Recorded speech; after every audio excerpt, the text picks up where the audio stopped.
வணக்கம். இன்னைக்கு உருளைக்கிழங்கு பால் எப்படி செய்யறதுன்னு பார்க்கலாம். அதுக்கு 4 உருளைக்கிழங்க தோல் சீவி வச்சிருக்கேன்.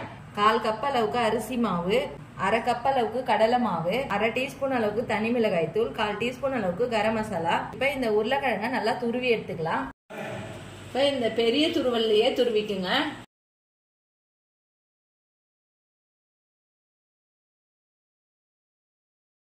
இப்ப இந்த அளவுக்கு துருவந்த 2 டைம் வாஷ் பண்ணி தண்ணி இல்லாம பிழிஞ்சு வச்சுக்கலாம்.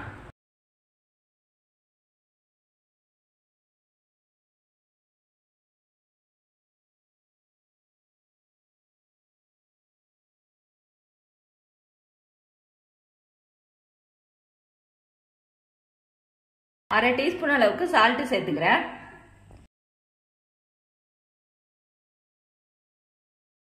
இது எல்லாத்தையும் நல்லா கலந்துக்கலாம்.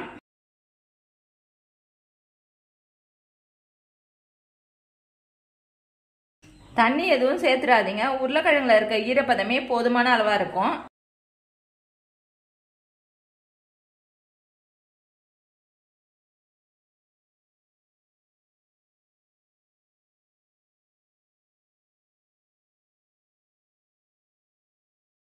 எண்ணெய் ஊத்தி நான் மிதமான சூட்ல வச்சிருக்கேன். இந்த அளவுக்கு கலந்து வச்சத சின்ன சின்ன பாலா போட்டுக்கலாம். ரொம்ப அழுத்தி போடாதீங்க.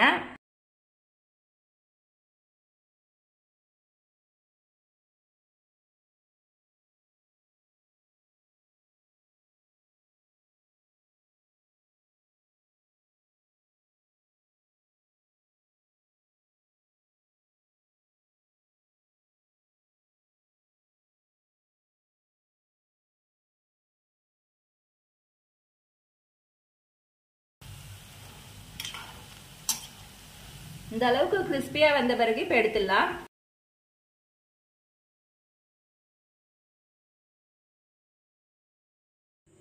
கிறிஸ்பியான இந்த உருளைக்கிழங்கு பாலை நீங்களும் வீட்டுல செஞ்சு பாருங்க. செஞ்சு பார்த்துட்டு எப்படி இருந்துச்சுன்னு சொல்லுங்க. லைக் பண்ணுங்க, ஷேர் பண்ணுங்க, கமெண்ட் பண்ணுங்க, சப்ஸ்கிரைப் பண்ணுங்க.